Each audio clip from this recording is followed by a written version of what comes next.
Karena saat sosialisasi formulasi sebelum dimulai, peserta sudah hadir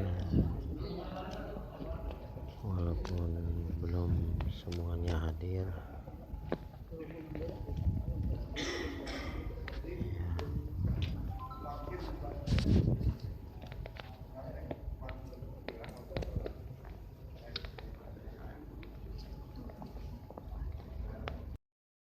Formal usaha mikro.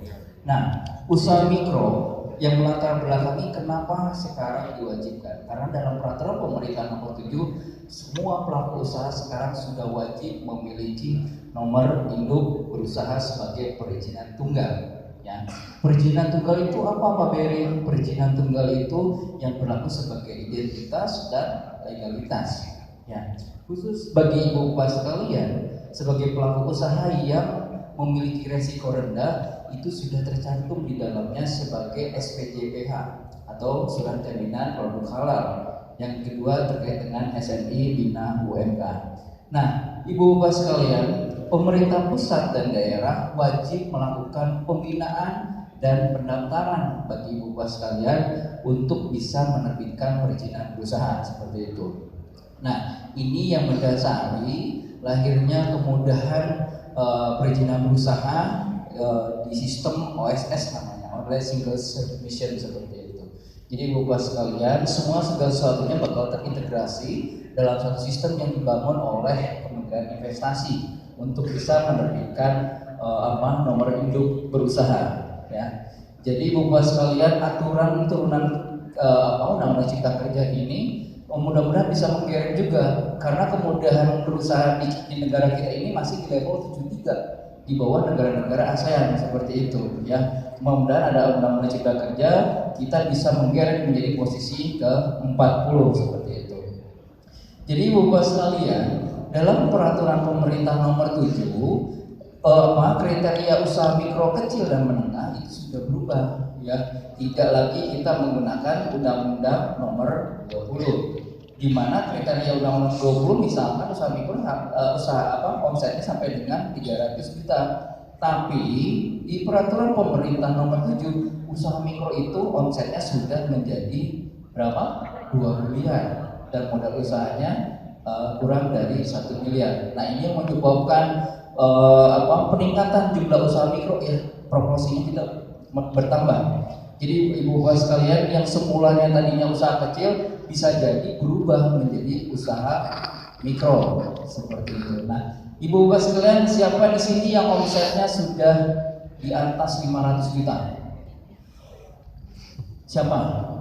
Wah, satu sudah di atas omset 500 juta, luar biasa sekali. Aplaus. Dengan ibu siapa? Wah, luar biasa Pak. Satu ini omsetnya sudah di atas 500 juta. Yang omsetnya di atas 100 juta, di bawah 100 juta ada? Oh, berarti satu nih yang di atas 500 juta. Mungkin kemarin-kemarin sebelum lahirnya peraturan pemerintah nomor 7, ibu ini masuknya ke usaha kecil. Tapi dengan ada peraturan pemerintah nomor 7, turun downgrade menjadi usaha mikro. Nah, ini peran pemerintah pusat dan daerah untuk bisa menaikkan kembali skala usahanya menjadi kecil lagi ataupun menengah menjadi besar seperti itu. Jadi itu ibu bapak sekalian, di dalam amanat peraturan pemerintah nomor 7 ini ada 5 pilar yang bisa ibu bapak sekalian atau pemerintah menerapkan kepada ibu bapak sekalian. Yang pertama ada terkait dengan kemudahan perlindungan dan pemberdayaan usaha mikro. Yang kedua ada kemitraan, yang ketiga ada penyediaan pembiayaan bagi usaha mikro serta kemudahan dan insentifnya. Terkait dengan kemudahan perlindungan dan pemberdayaan usaha mikro, jadi yang pertama adalah ada perizinan usaha berdasarkan tingkat resiko kegiatan usaha. Jadi bapak sekalian, kalau di sistem yang lama di OSS 1.1, ibu bapak sekalian pasti memiliki namanya nomor induk berusaha dan IUMK. Ya, siapa yang sudah mempunyai IUMK? Belum juga? Waduh. Nah, ini dengan adanya peraturan pemerintah nomor 7 cukup dengan NIB. Ya, Ibu Bapak sekalian sudah diakui sebagai pelaku usaha di tanah air kita ini. Jadi Bapak sekalian bangga, silahkan nanti didaftarkan nomor induk perusahaannya ke teman-teman kita ya, relawan kita, pendamping kita untuk bisa diterbitkan nomor induk perusahaannya. Nah, nanti Ibu Bapak sekalian akan diklasifikasi berdasarkan tingkat risiko usaha. Ada yang risiko rendah, ada yang risiko menengah, rendah menengah, ada yang menengah tinggi, ada yang tinggi. Nah, kalau risikonya rendah, Ibu Bapak sekalian yang tadi saya bilang sudah bisa tercantum di dalamnya ataupun terintegrasi dengan jaminan halal dan SNI Bina UMK, di mana nanti akan ada pembinaan lanjutan dari BPJPH ataupun dari BSN seperti itu. Nah, Ibu Bapak sekalian, terkait dengan kemudahan perlindungan dan pemberdayaan usaha mikro, ada yang menarik di peraturan pemerintah nomor 7 ini. Jadi Ibu Bapak sekalian, dengan memiliki NIB, Ibu Bapak sekalian bakal dilindungi oleh pemerintah. Ya, jadi ada perlindungan hukumnya, nanti dijelaskan secara detail. Nah, yang kedua terkait dengan kemitraan. Nah, pemerintah sekarang sudah wajib menyediakan promosi dan pengembangan usaha mikro pada area infrastruktur publik. Ya, seperti di Rest Area ini banyak ataupun di pengelolaan tempat-tempat strategis ini bisa disediakan oleh pemerintah dan untuk pembiayaannya ini sangat murah ya bagi Ibu Bapak sekalian. Yang kedua ada pengelolaan terpadu usaha mikro, yang ketiga ada fasilitasi HAPI, yang keempat jaminan kredit program, dan selanjutnya pengadaan barang dan jasa. Ini terkait dengan kemitraan. Nah, ada lagi terkait dengan penyediaan pembiayaan bagi usaha mikro dan selanjutnya kemudahan dan insentif. Nah, ini yang tidak kalah penting. Dengan Ibu Bapak sekalian memiliki nomor induk berusaha, kami ada namanya program penggalakan TTM. TTM itu apa Pak Beri? Bukan Taman Tapi Mesra loh Ibu Bapak sekalian ya. Ibu Bapak sekalian masih ingatnya TTM itu Taman Tapi Mesra, bukan seperti itu. Jadi TTM itu dengan memiliki perizinan berusaha itu Ibu Bapak sekalian bakal yang pertama terdata. T pertama terdata. T yang kedua terlindungi, dan M-nya adalah mengakses ya.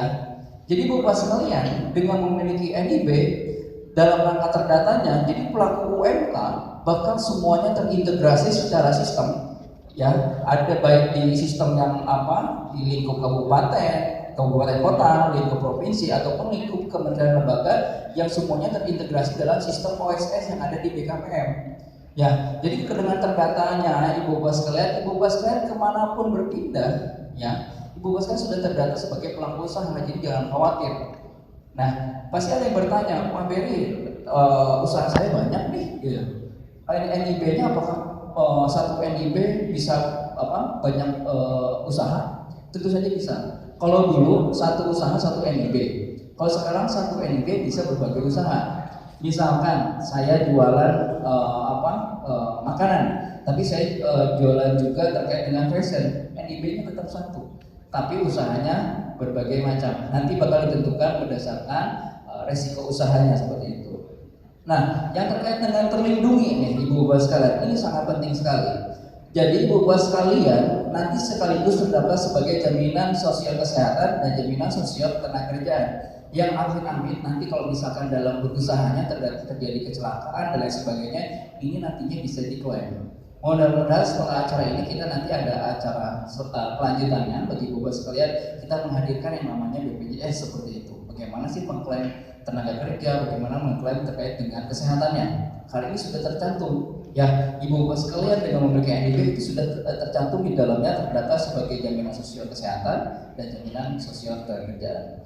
Nah, UMK yang telah memiliki legalitas berupa NIB akan memperoleh kepastian dan perlindungan dalam berusaha di lokasi yang ditetapkan. Jadi Ibu Bapak sekalian, misalkan Ibu Bapak sekalian sudah ditetapkan oleh pemerintah lokasinya di A, tiba-tiba digusur sama Satpol PP.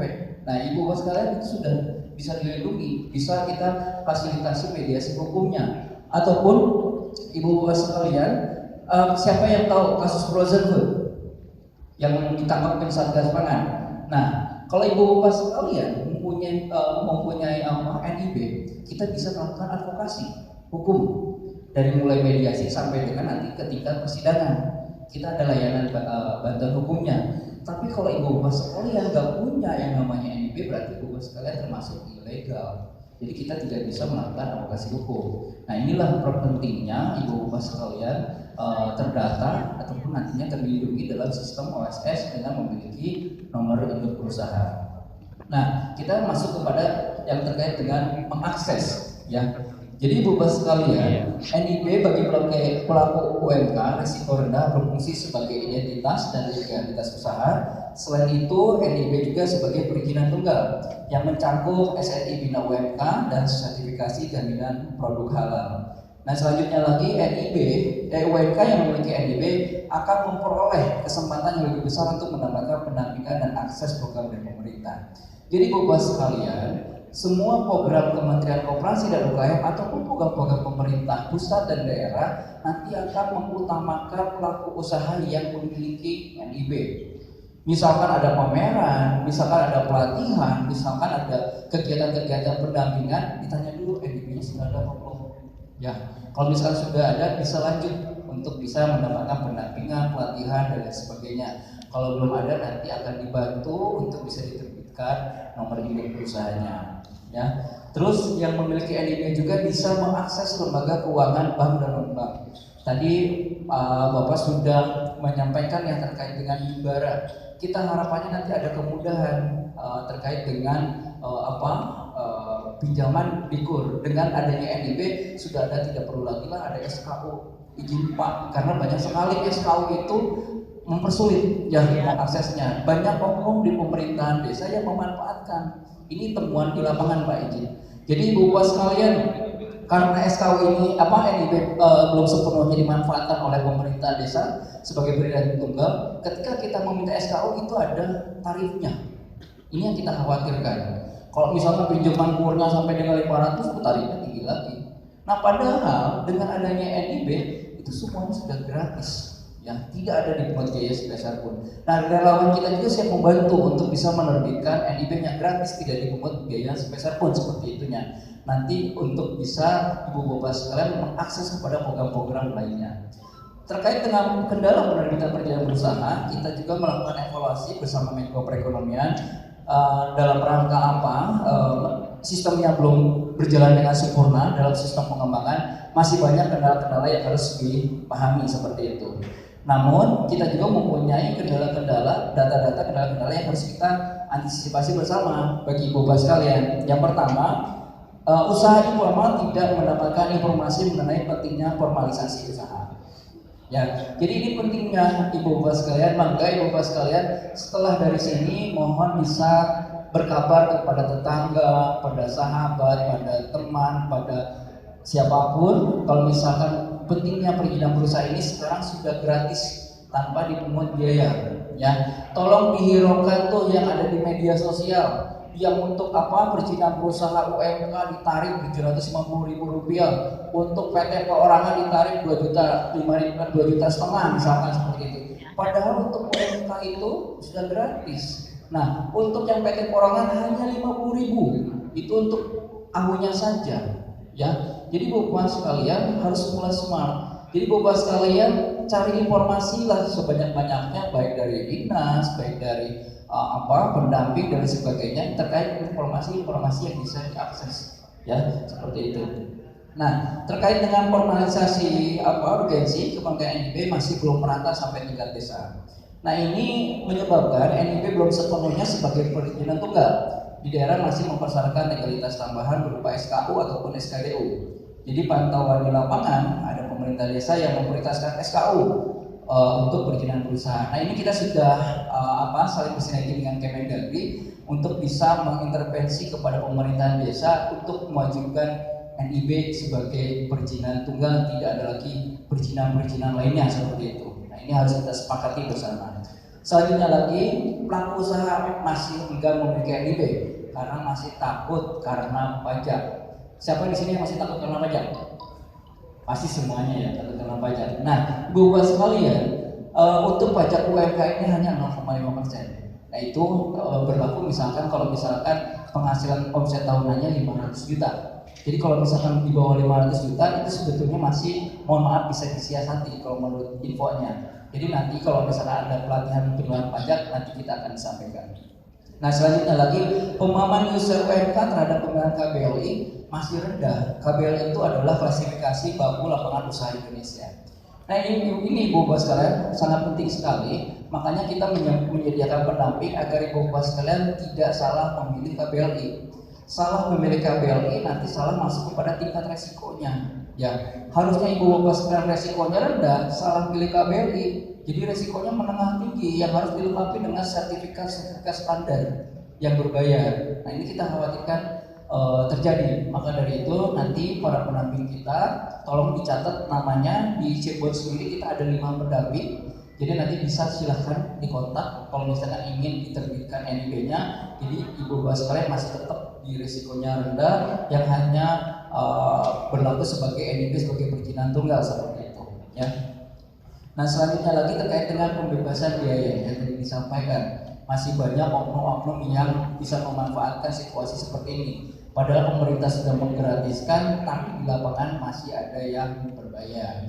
Maka dari itu kita menyediakan sebanyak-banyaknya pendampingan kepada Ibu Bapak sekalian untuk bisa mendampingi pelaku UMKM kita, mendampingi penerbitannya secara gratis. Nah, Ibu Bapak sekalian, di tahun 2022 kita meredesain program transformasi formal usaha mikro. Yang pertama, kita mempunyai target bagi pelaku usaha mikro itu. Yang pertama adalah merchant marketplace. Yang kedua, nasabah hibaran.